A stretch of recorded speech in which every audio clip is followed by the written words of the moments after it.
My trip to Ghana was an amazing learning opportunity both personally and professionally. It is difficult to narrow down everything I learned into 10 things, but I'll do my best to do that in this presentation. Something that was very important to me while in Ghana was to make an effort to learn local customs and some basic language skills. Whenever anyone came to the lab in the clinic, I always tried to welcome them by saying Akwaba, which means welcome in Fanti, and say Madasi, which is thank you whenever they laughed. I found that this made a huge difference and always put a smile on the individual's face. It's a small gesture, but I think it made the patients more comfortable, and this is a good lesson for any type of community worker traveling in general.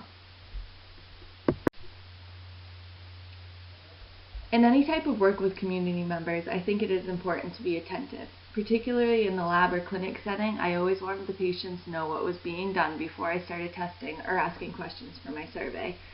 Outside of the clinic, I find it was also important to be in the present and give people your full attention, which is something we often forget when we are back home and surrounded by distractions.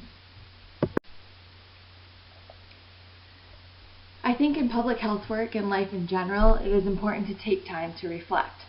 Especially with the clinic work, it can be taxing at times, but at the end of the day, I like to take a moment to reflect on the day and think about why I was in Ghana and why I decided to go on this trip.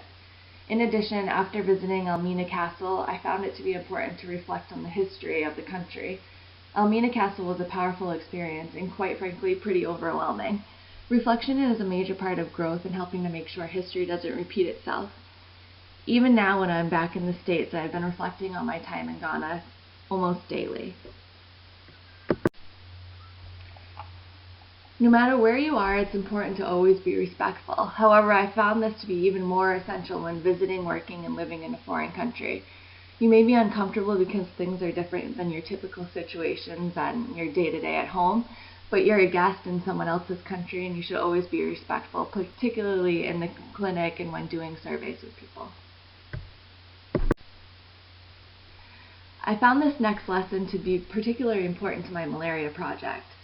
I found that in public health, if you are looking for a solution to a problem, you should look to the people who live with this problem personally for help with creating solutions. You may be the one developing and implementing the solutions, but if you want to learn more about the problem and potential solutions, talk to the source. For instance, with my malaria project, I went in with the idea that bringing mosquito nets and educational resources would be a huge help in Ghana.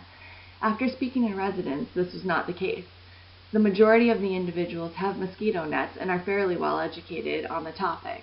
This information was very helpful to me and made me realize that I may have expertise in public health, but I am not the living expert in malaria. Being collaborative is an essential part of public health, especially in Ghana. With so many different health workers, we all had to collaborate effectively. Improving the health of others takes collaboration at all different levels, no matter where you are.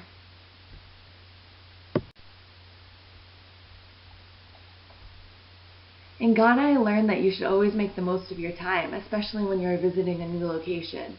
There were times when I was tired, but I had to tell myself, I am in Ghana, who knows when I will be back here again, and I tried to maximize every moment.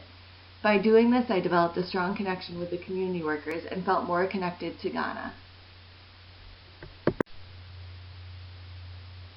In order to learn more about Ghana, the people, the culture, the health problems, etc., I asked questions whenever they came to mind. This helped me to gain a better understanding of life in general in Ghana and the different health problems and barriers that they face.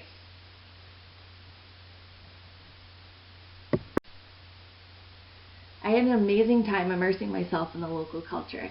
I tried the local food, bought local products, dressed in traditional Ghanaian clothing, and loved every minute of it.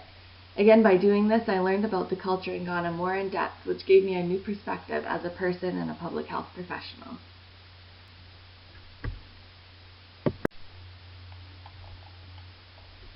When going to Ghana, I had an open heart and an open mind, and this allowed me to cultivate amazing friendships and learn more than I ever thought was possible. In 2 short weeks, I fell in love with the country of Ghana and its people, and I will never forget my experience.